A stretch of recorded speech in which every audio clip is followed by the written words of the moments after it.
pay you, what should I receive, everything. They say, okay, I agree in December this year, for example, now in June, for example, December this year, I will buy palm oil from you 1,000 per ton. We agree that. And then you say, okay, 1,000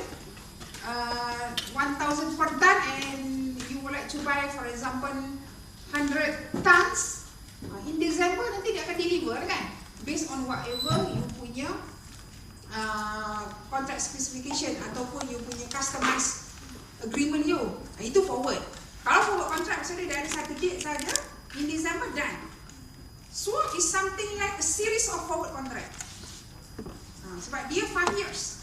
A series of forward contract is same like, okay, 1 year forward contract, but they want for 5 years, 1 year finish, okay, 2 years, 3 years, 4 years, 5 years. The series of forward contract, itu it seems like swap, dia macam tu lah. You do something, you swap something, you receive, you pay something, certain period of time, and within that tu, dia ada exchange. Itu kita panggil share cash flows tu. It depends. Whether each year, okay, each year for 5 years, dia akan ada 5 siri bayaran, 5 siri terimaan. Sebab dia dua pihak mesti ada, saya bayar you apa, saya receive apa. Okay, that one is swap. When swap now, normally what is your swap? You can swap anything actually. But in our class, I just show you the interest rate swaps. Okay, how you can do interest rate swaps. Interest rate swap first, okay, swap between what and what. Okay, interest rate swap can be fixed rate to fixed rate, or floating rate to floating rate, fixed to float, float to fixed. Boleh macam-macam. Okay, dia banyak cara. Tapi dalam kelas yang kita buat, kita tengok instead fixed to float or floats to fixed. You can change. You can swap that interest rate. Okay, when you swap interest rate, what happened? Why you want to swap your interest rate? Okay, so we see that, why I use that, because normally why I do that swaps, why I change that cash flows with the other party, first there are two lah mainly. I want to change the nature of liability, or I want to change the nature of investment. Nature of itu maksud apa? Okay, maybe currently my liability untuk a fixed rate. I want to take the advantage of floating rate, but I cannot. Based on normal market, cannot. Okay, so how I can enjoy, even though I'm fixed rate, I want to have the effect of floating rate. How can I do that? Okay, you can do that by using swaps. You tukar dengan the other party, provided the other party wants contradicted lah. I wants fixed, the other party wants float. Baru kita boleh buat transaction. Kalau I nak fix, you nak buat fix juga, tak akan selesai masalah. Alright? So provided that both party, you can meet your transactions, what I want. Okay, you can give me what you want, I can give it to you. Okay, misalkan, how many years you want to swap our transaction? Okay, 3 years, 5 years. So you set. And one more thing, for the interest rate swap, the notional principle ataupun asas duit tu is the same. Okay, I currently my loan, for example, in fixed rate, you in floating rate. So we want to change the interest rate based on what notional principle. So you will determine the notional principle. For example, okay, our notional principle is 1 million. 1 million tu is no need to change hand lah. Sebab dia cuma asas saja untuk you kira interest. Right? Kalau you pay me 1,000, I pay you 1,000, tak ada masalah. 1 million, you pay me 1 million, I pay you 1 million, tak ada apa-apa. Might as well there's no changes of principle or notional principle for that swap transactions. Okay? Itu kita tengok last class. And then you also learn about, we call as the comparative advantage argument. Remember? Ingat last class, comparative advantage argument. Okay, ni kita tengok example dia, how actually you can convert from currently in pen you have fixed interest rate, when you enter swap, okay, at the end kita dah tengok tu you akan dapat floating. Okay, ini semua bisa dah tunjuk cara itu macam mana cara dia. Begitu juga yang sini lah, daripada floats di sini, at the end of the day when you enter swap kat tengah ni, okay, ini swap lah, swap between two parties. Okay. At the end you akan dapat fixed rate. Okay, ini kita dah tengok. And then when there is financial institution also, we will look at what happened to your swap transaction. Okay, that one is comparative advantage argument. Okay, comparative advantage argument actually where under this argument actually is trying to explain, okay, what is the benefits of swap for those two parties. Okay, what are the benefits? What are some books they call as what is the swap mispricing? Ini kita boleh cakap macam soalan macam ada mispricing lah. Okay, what is the swap mispricing? Swap mispricing, kalau you read some books dalam buku you tak tulis. Okay, for example kita tengok hari tu, okay, for fixed rate you see that the difference is 1.2, right? Okay, 4 and 5.2 is different. 1.2 is fixed rate and 0.7 is floating rate. Alright, ini changes here. Okay, this is the difference. And kita tahu AA have comparative advantage in fixed and BBB comparative advantage in floating, but A don't want fixed, A want float, and then they can do swaps. B have advantage in floating, but then B want to fix. Oh, dia orang boleh tukar. Okay, cara what is the benefit? If we saw last time, the difference in fixed rate is 1.2, the difference in floating rate is 0.7. So the difference of those two difference is 0.5%.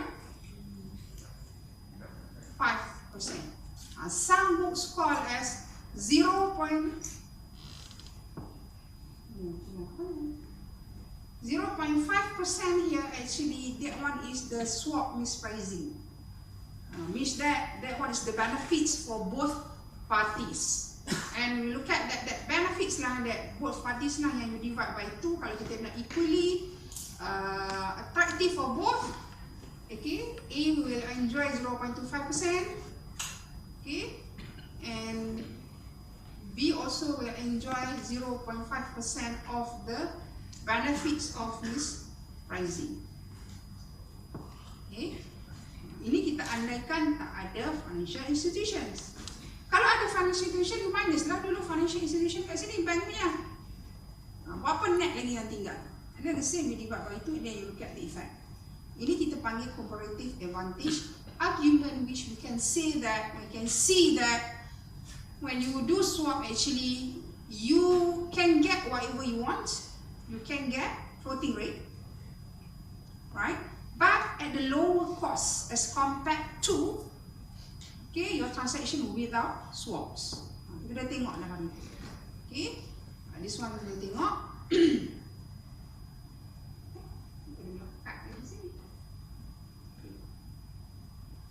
And there's some criticism juga lah on the comparative argument, because we say that sebab rate dia satu fixed, satu floating. Fixed rate is per annum, right? Floating rate also per annum, but then is adjusted every 6 months. Jadi macam tak apa nak matching. Bila kita compare, itu some of the criticism lah. But then it's still used as the argument to see what is the benefits of the swaps. Okay, valuation of interest rate swap yang ni saya tak ajar. Okay, valuation is something like what you did dalam you belajar valuation of forward and futures contract tu, yang F small tu, K minus bla bla bla tu, some sort like that lah. Okay, yang ni saya tak ajar tu. So now we move to the next example of swaps. Okay, last class what we did was we looked at the interest rate swaps. Now, today we will look at how actually people do swap using currency. Okay, using currency. So let's say here, this is the example of fixed for fixed currency swap. Currency swap also they have fixed for fixed, floating for floating, fixed for float, for floating. It can be anything. Okay, tapi yang ini saya fokus juga fixed for fixed lah. Yang penting you faham. Nak tengok apa maksud swap tu sebenarnya. Okay, so now we look at the example of fixed for fixed currency swaps. This is the example. Let's see, there is an agreement to pay 5% 5% on sterling, which a principal of £10,000, and receive 6% on US principal of 15,000 every year for 5 years. Berbeza dengan interest rate swap. For interest rate swap, there's no change of principal because the notional principal is the same. Sejuta, tak kisahlah you float ke, you fix. Okay, itu interest rate. So it's no need for us to have that money, I mean the initial, the notional principal. But for this currency swap, okay, the principal is exchanged at the beginning and at the end of swaps. Itu sikit beza dia. Kalau principal dia, ambil contoh macam ni, okay, principal 10 millions of pounds sterling, receive 15 million US, okay, you kena ada duit tu, you kena tukar, at the end nanti you akan dapat balik lah. At the end you can get back the money. Maksudnya is changeable, okay, exchange at the beginning and at the end of the swaps. This is the difference between currency swap and interest rate swaps. Interest rate no need because you will use the same notional principle. That one have to lah sebab nama pun currency. Bila kita tukar currency, different currency. 10 million US dollar, is it same as 10 million ringgit Malaysia? Dari segi number sama kan? 10 million. But in terms of value is different. Sebab kita tertakluk kepada exchange rate. Right? We look at the exchange rate, is it direct quotation or indirect quotation, apa benda semua tu. That's why for currency, you have to have that amount before you do swaps. Okay? So what happened is from the previous example, okay, let's say here from you negotiate here, okay, for 5 years here, will ended in 2016. For dollar cash flow, kalau you nak pay ini, you kena ada, you bayar dulu $15 million, and at the same time you receive sterling here. At the end, yang ini ikutlah whatever interest kat tengah ni. Okay, at the end, you akan dapat balik lah. Okay, kalau ini you dapat, at the end you kena bayar kat sana sebanyak jumlah tersebut. Cuma beza tu itu sikit sajalah.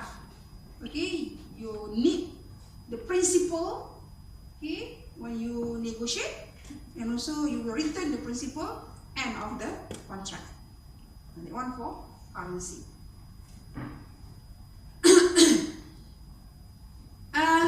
Why people use currency swaps?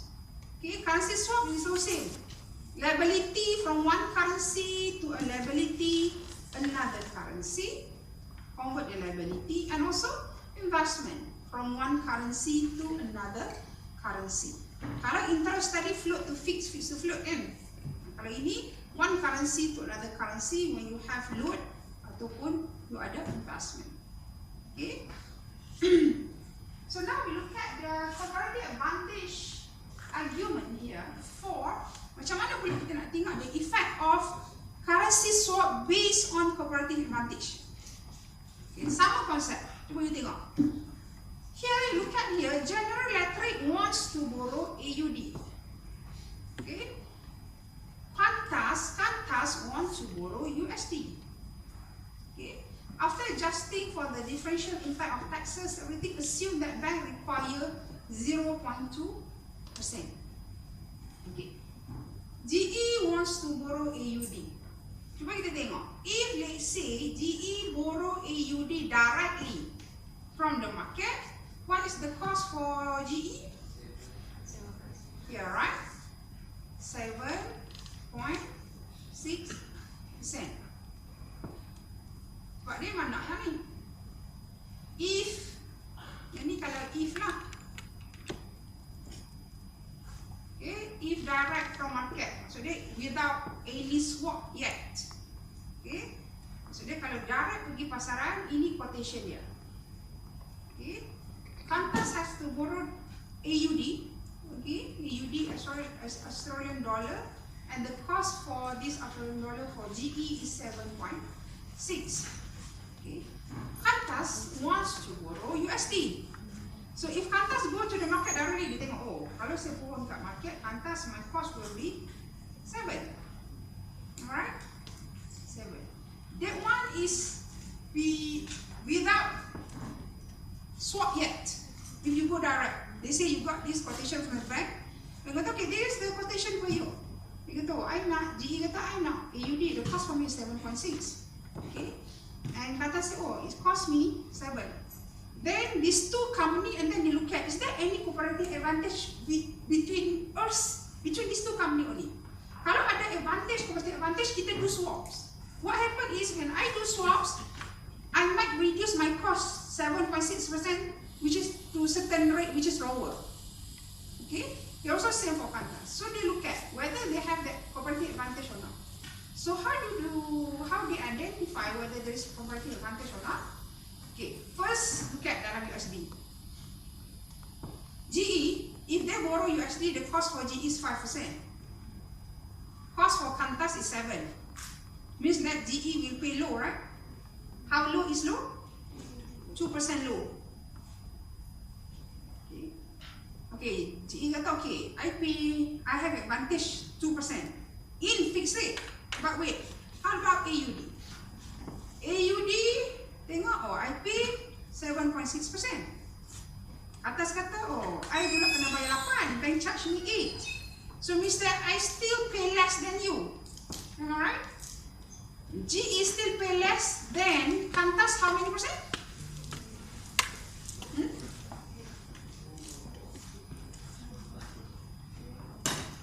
What percent? 0.4% lesser than Qantas. Am I right? So here, which means that GE have advantage more than Qantas in USD or AUD. Cuba faham ni? I repeat. GE has advantage, more advantage, pay less in interest in USD or AUD. Nampak sana adalah USD. Cuma mana teruk tu? Yalah USD dia memang bayar rendah. Yang ni pun dia bayar rendah. Tapi ini dia bayar rendah 2% berbanding ini bayar rendah cuma 0.4%. Nampak tak? This is my advantage. Then Qantas kata, okay, my advantage the other way around to understand lah. I know that both rate I have to pay more from perspective of Qantas. If I borrow USD compared to you, I pay more 2%. Okay? Because now we talk about the borrowing. If I borrow USD, I also pay more than you, but only 0.4% more than you. So means that Qantas have advantage here. In what? Faham betul ni? You understand or not? Now I repeat. From perspective of Qantas, this is the borrowing rate. Qantas can borrow 7. Compare dengan rakan dia 5. They pay more, right? Pay more how much? 2% more than kawan you. AUD? Also more. They will charge you 8. Friends, your friends, 7.6. More than you pay more 0.47 than your friends in AUD. So means here which currency that you have advantage as compared to your friends. From perspective you lah ni. You bayar USD, you bayar 2% lebih. Kalau you AUD, lebih juga tapi lebih 0.4 je. Mana advantage you? Ni AUD. Yang ni you kena faham. Kalau ini pun you tak faham, macam mana you dapat comparative advantage lagi kan? So sekarang ni General kata saya advantage dalam USD. Adakah dia nak USD General? General don't want USD. General said I want AUD. But then as compared to you, bila nak buat swap, dia mesti dua parti. Okay? Then Qantas said, oh, if I compare to you, I have advantage in AUD, but then I don't want AUD, I want USD. If that happens, then you can do that swaps. You can swap between General and Qantas. At the end of the day, GE still got AUD, but a lower cost, and at the end of the day, Qantas still can borrow at USD, but lesser than 7%. Okay? Hello? Hello? Faham ke tak? Okay, that's the flow. So next is, we want to know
possibility for both party to do swap kalau ada comparative advantage. Apa dia comparative advantage yang saya mention tu lah. I nak A, tapi you ada advantage di A, I tak ada advantage di A. You pula nak B, tapi advantage B tu ada dekat saya. That's why now we swap. We swap, then we can realize the benefit of swap. So how you can do swaps? Okay. How you can do swaps? So GE dia ada advantage 5% kan? GE ada dua. Ini bank. Ini Qantas. GE since advantage dia 5%. Ini yang dia tak swap, yang hitam tu dia tak swap. So dia pergi berhutang kat orang luar guna advantage dia 5%. 5%.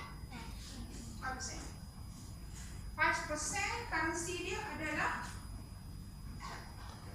5% USD. Yang ini advantage nya adalah 8% AUD. 8% AUD. Okay. So kalau kita tengok di sini, di banknet, you nak request something from Qantas.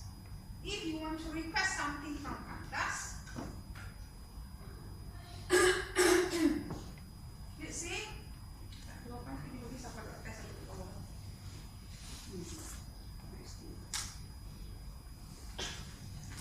from perspective of GE, kalau you pakai logik akali, you use your logic thinking. If they say, I know that I have to pay to outside, I have to pay to other party 5% USD, what would you request from this party? You will request USD or you will request AUD? First question is, for sure you will request USD. Whatever you pay me, I pay her or him. Right? Done. Alright? So since I have to pay USD, so I ask, okay, pay me USD. So I can use whatever USD you pay me. Okay, then I pay out. So what rate should you request here? At least lah the rate that you request here untuk bayar di sini. At least 5%. Ambil 5% juga lah ke tak? Minta tak ada 5%. You pay me 5%. Whatever, tak kisah national principle dia tu apa, that 5% I pay out 5. So done, clear lah. So the other side also same. I know that Qantas know that I should pay to the other party AUD. What would I request here? Of course, lah AUD. I can use whatever AUD here, Australian dollar here to pay out to the other party. If the cost for me is 8, you pay me 8.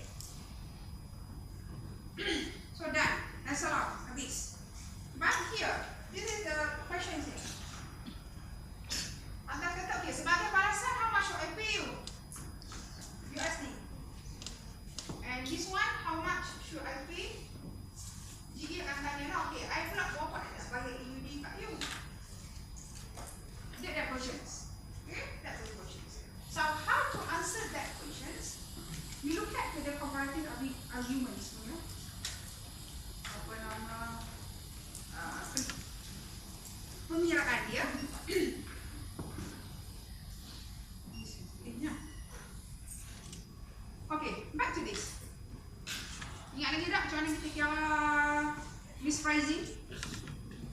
This is different is 2%, right? Different is 2%, different here is 0.4%. So what is the benefit of both parties? How much? 1 point? 2 minus 0.4? 1.6. Yes, 1.6%. That what we call this? This is the benefits of swaps for both parties. Both will enjoy 1.6, both equally. Tak equally lagi lah, so dia sama-sama. Okay, out of this 1.6, you know that bank charge you 0.2. Alright? Bank charge you 0.2. So you have to pay for the banks lah. Pay for the bank 0.2. How many left? 1.4%.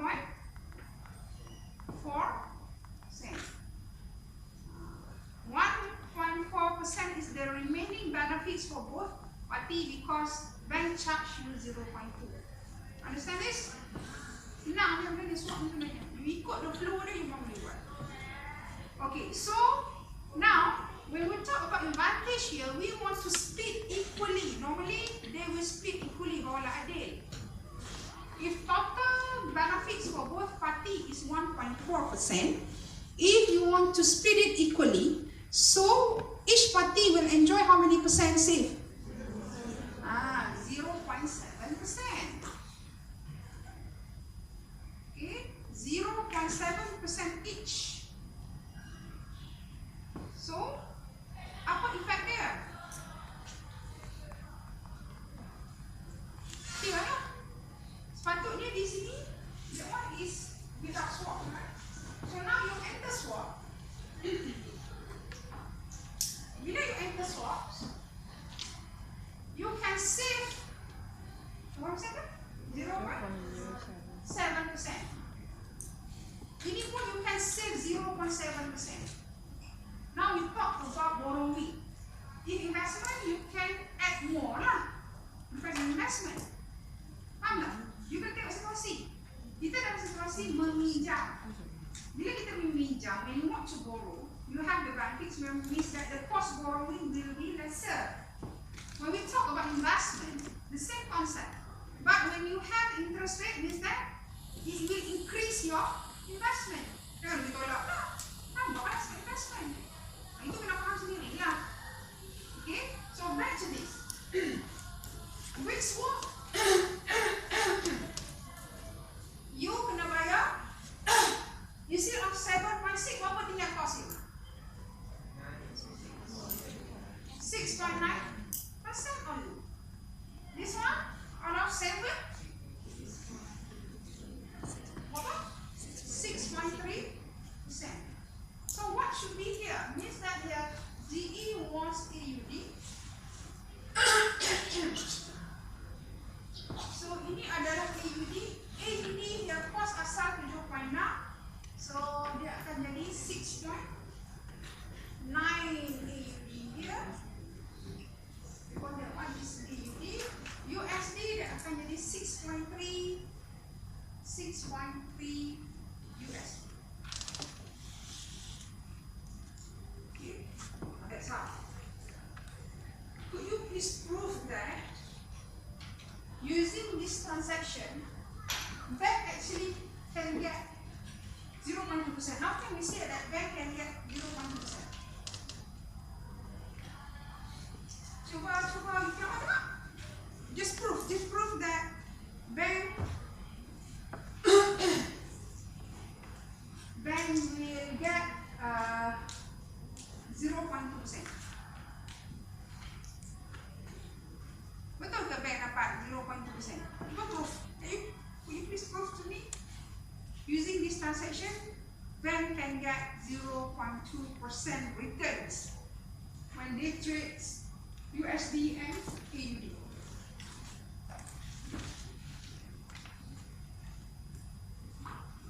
And bank minta as to kan 0.2% kan? Betul ke bank dia dapat 0.2%?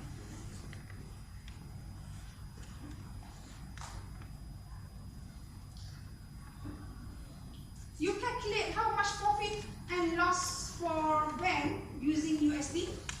How much profit and loss for bank using AUD. Kan tu dapat duit masuk, duit keluar semua tu. Apa you punya logik? Apa? Profit or loss? Ya lah apa? Itu AUD. Tu USD. Bank trade two currencies. Bank trade two currencies kan? AUD, USD. Sekarang, could you please calculate how much profit and loss in AUD, how much profit and loss in AUD, which at the end will make bank profit 0.2%. Dapat tak? Kat belakang dapat tak? Hello? Can you get it? You get it? So, what is it meaning here? What I'm trying to say here, bank here, kan tadi dia kata bank akan dapat 0.2%. How can, using this one, we say that bank can get 0.2?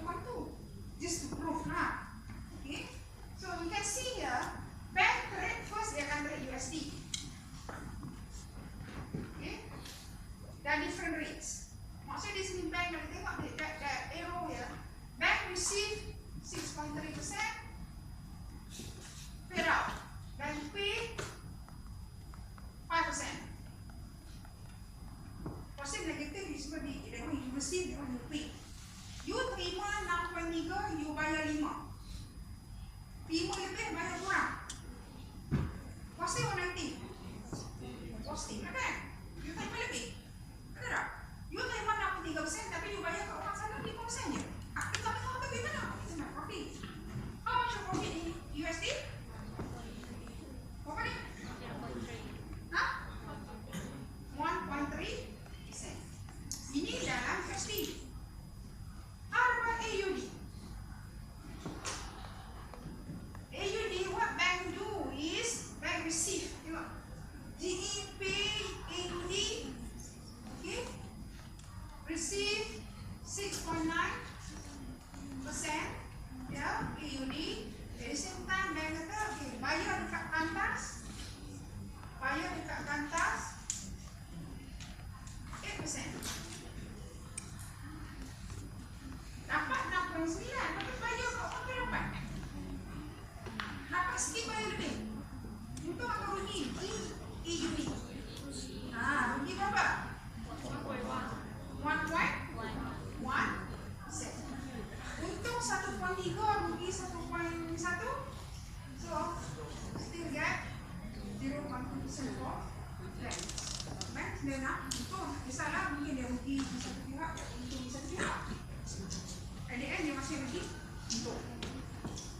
This is the example of currency swaps and the comparative advantage argument for the currency swaps.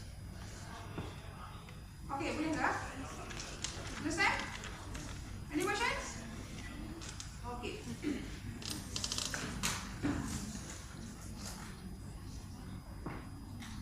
So now other currency swaps. That one currency swap based on fixed for fixed currency swaps. We also have fixed for floating and floating for floating. Okay? Ini I tak ajar you details lah. As long as you understand apa maksud swaps dan why company do swaps. Okay, when they do swap, actually they can save. Okay, they can take advantage. Okay, by lowering their cost of borrowing. Okay, when they do swap. When we talk about investment, it will increase the rate of investment for the company. Okay. Ini yang saya cakap tadi lah. Forward and swap and forward. A swap can be regarded as a convenient way of packaging forward contract. Dia macam satu package forward. Cuma forward dia setahun. Tapi ni you packagekan dia 5 tahun forward bersama dengan satu kontrak. Itu kita panggil swaps. Okay. And of course we do have another type of swaps. Amortizing swap, compounding swap, constant LIBOR, blah blah blah, banyak lagi swap lain. Which I not concentrate dalam kelas lah. The most important thing, you understand what is swaps. And we only know 2 types of swaps. Okay, I only teach you 2 types of swaps: interest and also currency. Currency pun fixed for fixed currency swaps. So now you have an idea now what is swap is all about? Cukup tak? Cukup tak? Tak cukup lagi ilmu swaps. Okay, ikut tak? Okay. Banyak lagi lah ni. Okay, commodity swaps, wearing swaps. Okay. Cuba you jawab soalan this, very basic. This is the exam masa zaman COVID dulu. Cuba jawab soalan ni.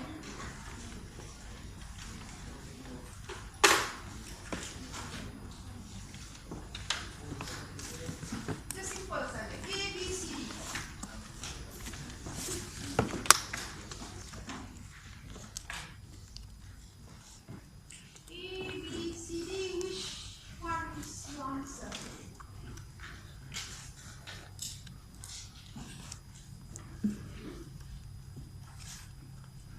There's 2 companies.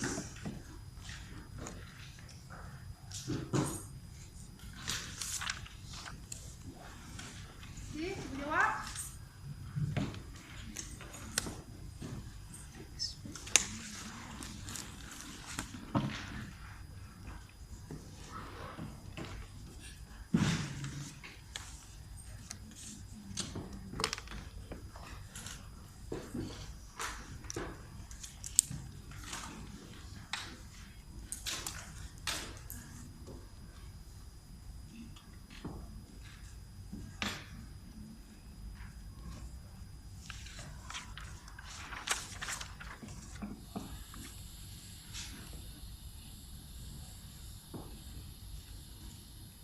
Bagi saya jawapan A, B, C, D.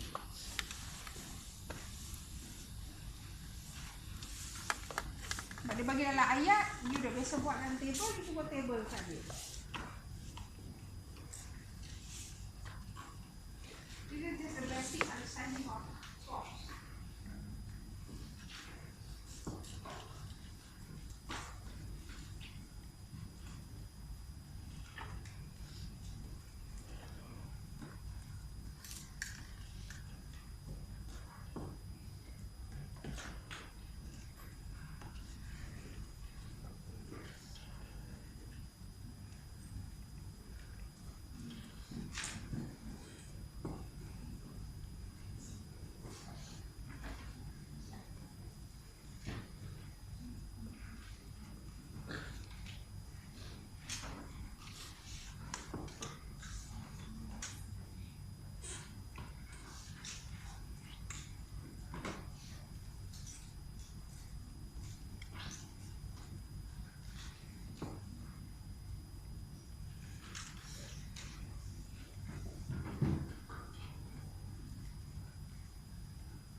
Kalau your answer is C, you recalculate.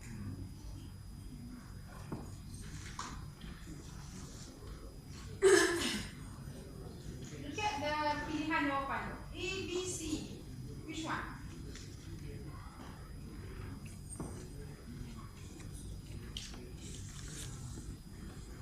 Lagi tadi ada yang betul lah.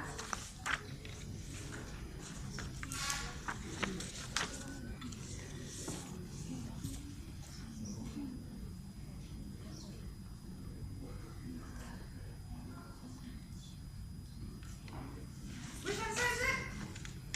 Apa jawapannya?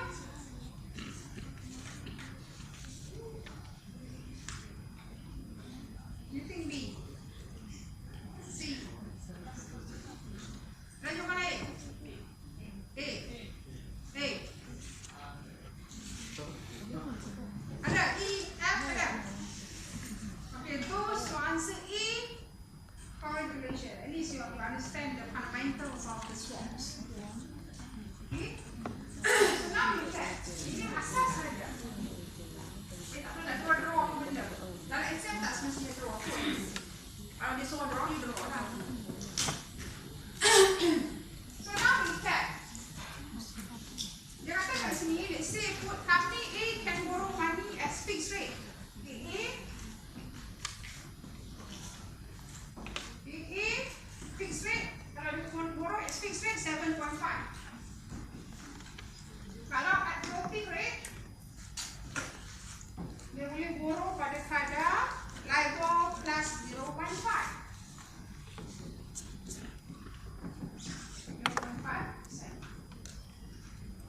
And then kata B can borrow money at rate LIBOR plus 1%. LIBOR plus 1%. Or fixed rate of 6.5%. Okay. And dikatakan to A prefer fixed. Okay. A wants fixed. Whereas B wants floating. Right, mana tadi lah? Okay. If A wants to borrow at fixed, the cost for A is what? 7%. A wants? Oh, silap. Thank you. Is 7.5%. If B borrow at floating, B borrow at float, is the cost for B is LIBOR plus 1%. That one is without swaps. Then before the endless swaps, kita kena tengok dulu dia ada advantage tak? Is there any comparative advantage? Okay, so we look at the comparative advantage. Again, kalau tengok di sini,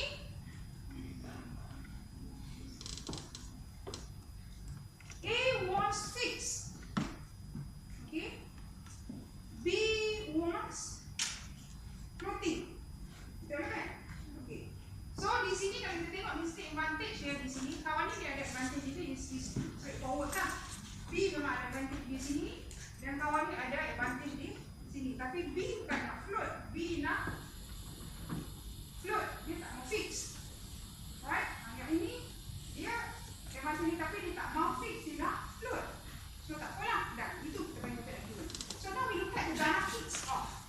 What is the benefits of that advantage? That one, how many percent difference? 1%. Alright? That one, how many percent difference? 0.5%. So the difference of these two differences is 0.5%. That total gain for both parties. Total gain for both parties. Sebab kadang-kadang ada, kalau you tengok dalam buku, sometimes they ask, find the total gain for both parties from their swap transaction. Maksudnya jawapan kat sini lah. Okay, this is your answer. Sometimes they say, what is the total mispricing of this swap transaction for both parties? Kat sini lah jawapan tu. Come to that extent. Okay. Then, kalau kita nak make it equally attractive, selalu kita tak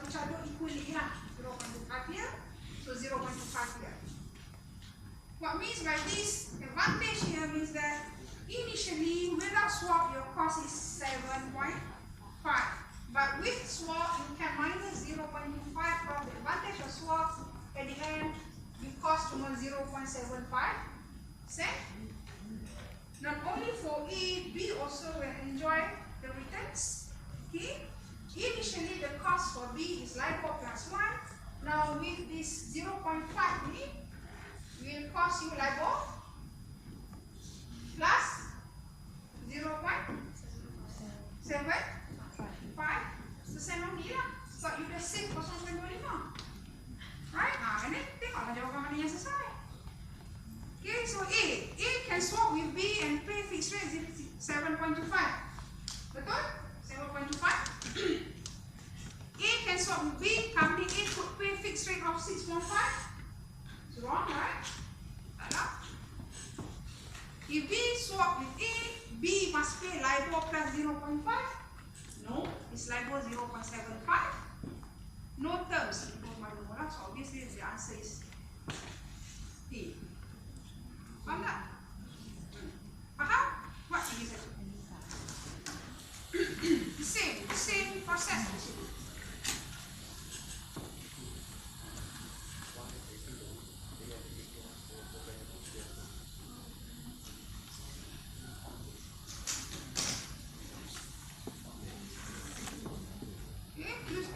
Use the same process of doing swap using the comparative argument.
swap macam ni buat, dapat? Does it make sense? Kadang bila design swap sometimes dia tak make sense kata biasa apa kata dia complicated tidak. Certain very straightforward.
First, we look at the basic first. Okay.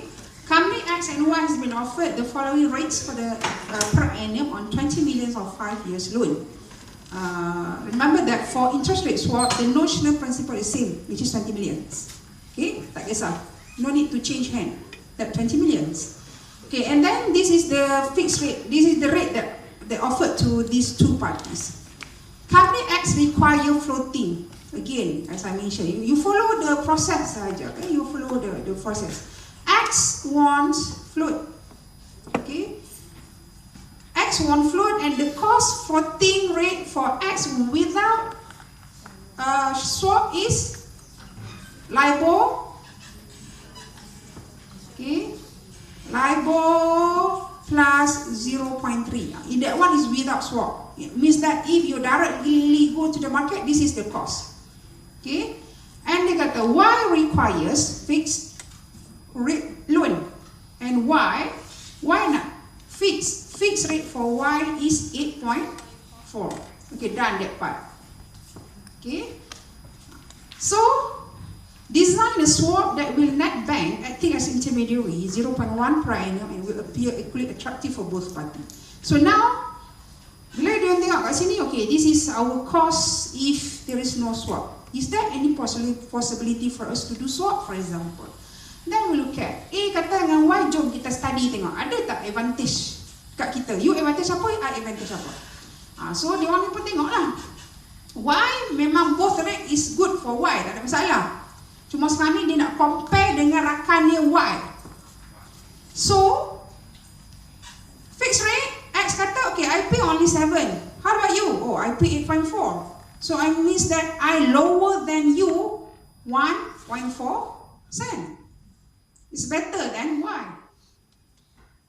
LIBOR, I also pay lower than you, but it's just that lower 0.5% lower than you. So means that I have advantage in fixed rate, which I lower 1.4% more than you. Ini nama dia comparative advantage. And then Y kata, oh okay, means that I must have advantage in floating. How to understand Y ini just another way around lah. Because from perspective of Y, both is higher. Fixed rate higher than Y, floating rate pun higher than Y. Cuma the question is how high is high? How high is I? Okay, oh, I pay 1.4 higher than you. But for floating, I just pay 0.4 higher than you. Means that I have advantage in this. Nampak tak? Ini kita panggil, then it will allow you to do swap when X advantage in fixed but X wants float. Y advantage in floating but Y don't want float, Y wants fixed. Then ini kita panggil comparative advantage argument. Kita kata, okay lah, kita boleh buat swap. Okay, now find pula. Next step is what? Next step, find the benefits of swaps. Apa kita, okay, kalau lah kita boleh, kita tahu dah, next step, okay, we can do swaps. Then if we do swaps, what is the benefit for us? And then you can calculate the benefits lah. Let's say here, you kata, okay, let us calculate the benefits. Okay, change in fixed rate is 1.4, floating rate is 5, so means that for both of us, the benefits of swap will be how much? 0.9% benefit for both party. That one, if there is no intermediaries, or if there is no middleman, kita split into dua. You 0.45, I'm 0.45, done. But the problem is now, you arrange with the bank. Of course, bank will ask for their margin requirements, right? So bank kata, okay, bagi kat saya 0.1 sebab I arrange that for you. So remaining will be 0.8. This is net for both party, the benefits of swaps. Then next step is, okay, since both of us enjoy 8% of the swap transactions, it must be equally attractive lah, bawa adil. Kecuali lah, except if let's say both of you agree, okay lah, you take 5, I take, you take 40%, I take 60%. Itu jadi kisah lain lah. Okay, cuma kita nak tengok benefits dia. So if equally attractive means that both party will save about 0.4 cent, okay, of their borrowing lah. Now we talk about borrowing, okay. So maksudnya the red color here is the cost for these two parties without swaps. When they enter swap, they can save here 0.4, okay, and here also 0.4. So end up, what is the cost for X? Daripada LIBOR plus 0.3. If LIBOR 10, for example, you plus 0.3, your cost is 10.3. Am I right? Kalau you boleh save lagi 0.4, will become LIBOR negative 0.1. If let's say the LIBOR is 10%, means that in negative you minus 0.1 is become 9.9. That means okay. Also here same. Y also instead of 8.4% because of the benefit of the swap of 0.4, so end up your cost only 8. Okay, this is okay design a swap that net back to the party. So kalau like you boleh explain kat sini pun you boleh explain lah apa. How to explain, you kena buat jalan cerita lah. Before swap, this is your cost. When you enter swap, this benefit, we end up with this blah blah blah. Okay? Any questions? Any questions? No questions. So let's say you would like to design the swap transaction though. When design to the swap transaction, actually it not stick to one design only. Because swap actually is a customized contract between two parties. What I'm asking you, okay, it can be customized. Maybe I'm asking you LIBOR plus something, okay, or whatever LIBOR, I tak charge on LIBOR tapi I charge dekat fixed, boleh. Kalau dalam exam katakan ditanya yang ini, I can have different answer as long as it makes sense. It makes sense is that at the end, memang both party will get whatever they want. For example, LIBOR minus 0.1. Y also will get 8% and bank will get 0.1. Whatever you design doesn't matter. Okay? Okay. Yang ini kita tengok macam mana design dia. Okay. X has competitive advantage in fixed but wants to borrow floating rates. Okay. Fixed rate. So di sini apa yang advantage dia orang tu? Fixed rate punya advantage. So fixed rate for X is 7, right? Okay. Fixed rate for Y, advantage floating, dia pergilah mohon pada kadar floating. Okay. You already get each party share 0.4 swap transactions. Therefore, what is next for X? You dah kira lah tadi. What is next for X? Apa tadi next for X? Apa?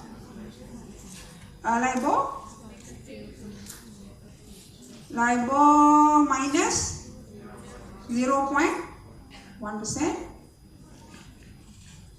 Y 8%. So macam mana you buat? Kalau okey lah, kita ambil sini. Sini ke sini? Sini ke sini? Ini letak apa? For sure ini LIBOR lah kan? Sebab you pay LIBOR for sure. I'm asking for LIBOR. Ada LIBOR plus something? You boleh buat macam ni juga, katakan scale LIBOR, whatever LIBOR is LIBOR lah. Whatever LIBOR I receive here, pay here. Okay? They want also LIBOR. Kalau atas ni berapa? Atas ni? Atas ni? Dia boleh menjadi pemacam answer tau. Saya dah tengok beberapa answer kat atas tu. Memang ada yang betul. Dan there is can be different answer. Kalau yang macam ni pun boleh juga. LIBOR and LIBOR, you cuba kira di atas ni. Macam nak kira atas ni doktor? Macam yang saya tunjuk sebelum tu. You know that net for X is LIBOR minus 0.1. Cuba kita buat tengok. Cara ni, cuba cara ni sama-sama nak. Boleh tak kita buat?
saja dalam kelas. Whatever here you have, when you receive A, you don't know the A, you put down 7. You put down LIBOR. At the end, you punya income you apa yang untuk X? X LIBOR minus 0.1%. Betul tak? Then, kalau inilah you dapat 9 dibayar 7. Jadi berapa? 9? Oh, sorry. Okay. So what should be here? 6, right? I receive 6.9 and then I receive 6.9 and pay out 7. Betul? Ada lagi di sini tak ikut 0.1. Okay. So my cost will be this. Okay. So same here. Same concept here. I don't know what is B here. Okay. I don't know what is B, but I paid out B. I receive LIBOR. The one I paid out LIBOR plus 0.8. Okay, LIBOR and LIBOR dan net dia adalah 8%. The one will become 7 point. Apa? 7.2 lah. Okay, 7.2%. Okay, 7.2%.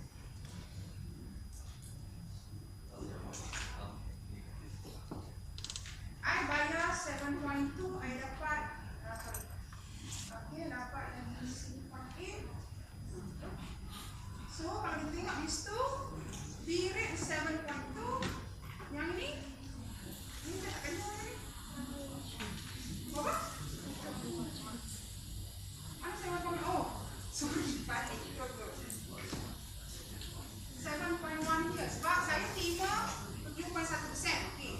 And then saya bayar 7. Ada lagi extra 0.1%, which will lesser my loan lah kan. Sebab saya dapat lebih.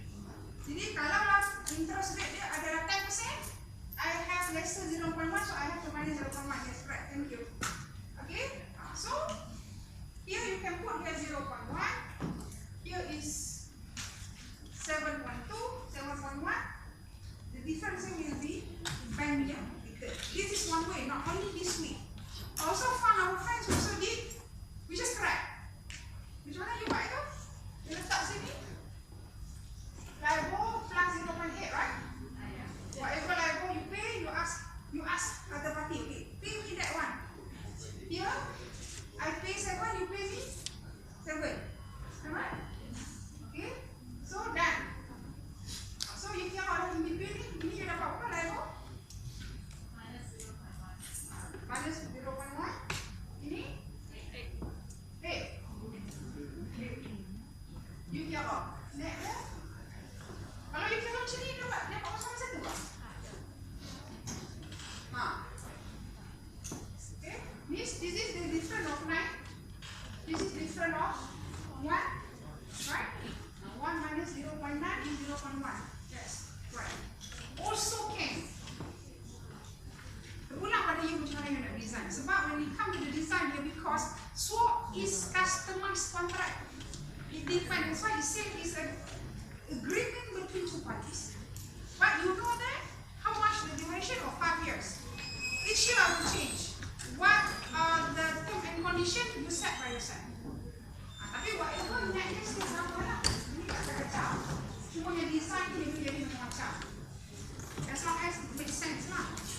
Okay.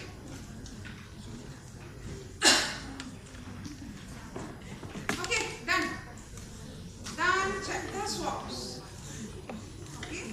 So next class we